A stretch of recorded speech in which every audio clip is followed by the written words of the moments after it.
Hey parents, I have been getting some amazing follow-up questions to the toilet learning webinar, and I wanted to jump on and address one of them today and send it out to you as a little thank you gift for watching and listening. And the question was, my daughter is 2.5, and we've been in this sort of active, underwear wearing phase of toilet learning for about 2 months. And what we're noticing is that she's capable of reading her body's signals and getting herself to the bathroom. But when she gets busy with playing or really engaged in what she's doing, she just either forgets or she doesn't want to go. So, how do we deal with that? So as always, I want to frame it in a developmental perspective. So if your daughter is 2.5, that would make her about 30 months. And if she's been in the active underwear wearing phase for 2 months, if you do the math on that, that is 0.07% of her life, something like that. So for 99% of her life so far, she has been able to just release her bladder and bowels at will without giving it a second thought. And it's really only in this last little 1% of her life that she has had to manage to have control over her bladder and bowels and use them at will.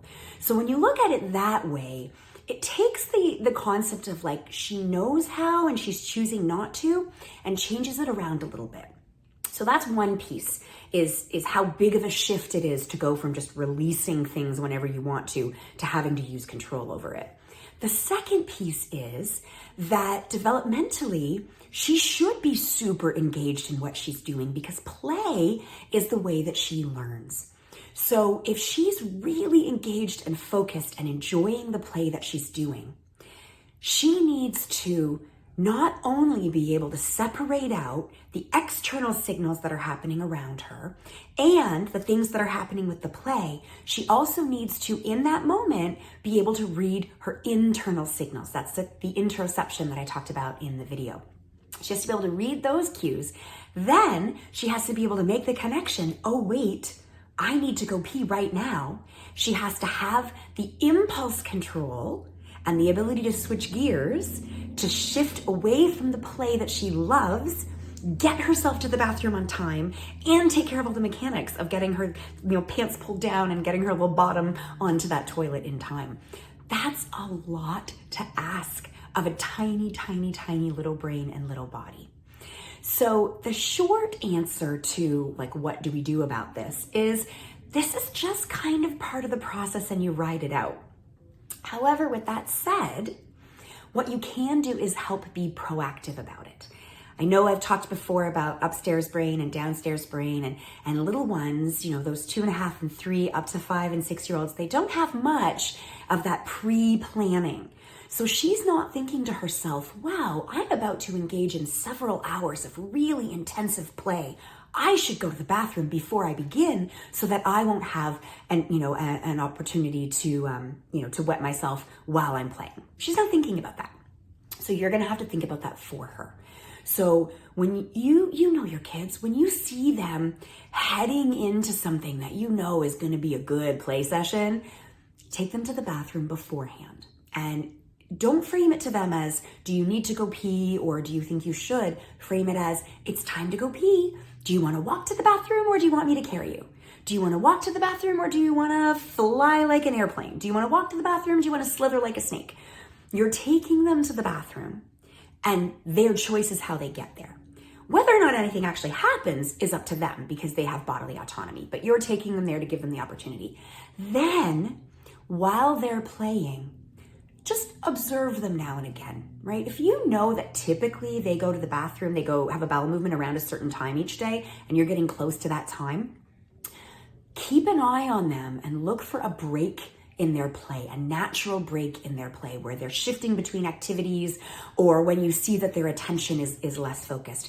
Similarly, if you know approximately how long they can go between peeing, when it gets close to that time, observe their play.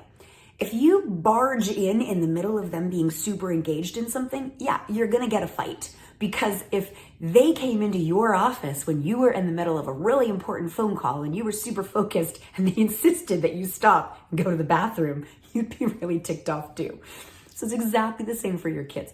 Observe, look for those openings where you can say to them, hey, it's been a while since you've gone pee.